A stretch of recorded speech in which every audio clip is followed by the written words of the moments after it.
compte toujours. Jusqu'à ce que tu trouves du travail. Tu loges chez un copain et tu finis par partager un appartement à 7 ou 8. Des fois, on dort à 2 dans le lit. Des fois, on fait les 3-8, alors ça permet d'être plus nombreux. Quand les premiers vont travailler, les autres, ils dorment, et ainsi de suite. En hiver, le lit, il n'a pas le temps de refroidir. C'est les 3-8 du sommeil. On n'a pas d'argent et on n'a pas de chauffage. Alors, on entretient le sommeil comme le feu de cheminée. Il faut toujours qu'il y en a un qui dorme. À Forbach, il y avait beaucoup de compatriotes.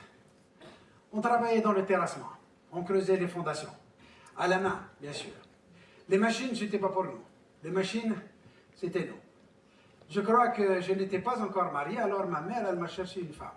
Ils sont allés chez elle avec mon oncle et ma tante pour la demander. Mais il fallait encore attendre parce qu'elle est jeune.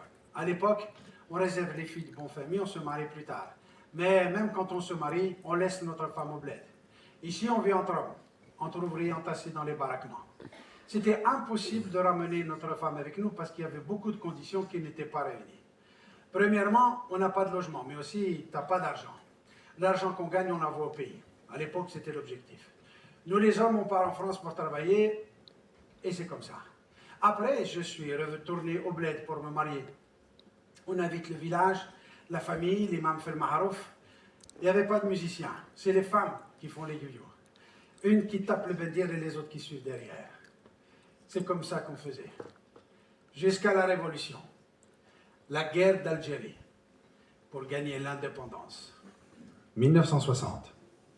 6 ans ont passé depuis la demande en mariage et Soraya a aujourd'hui 15 ans, 18 selon l'administration. Dans une Algérie plongée dans sa guerre d'indépendance, on célèbre le mariage de mon père et de ma mère. Areski est arrivé de métropole avec son cousin Mohamed. La France a imposé aux familles de quitter les vallées pour se réunir dans le centre du village. Elle veut contrôler l'aide apportée aux Moudjahidines. Les familles de mon père et de ma mère ont eu l'obligation de quitter leur maison. Elles sont accueillies chez une cousine qui a perdu son mari. C'est là qu'on organisera la petite fête.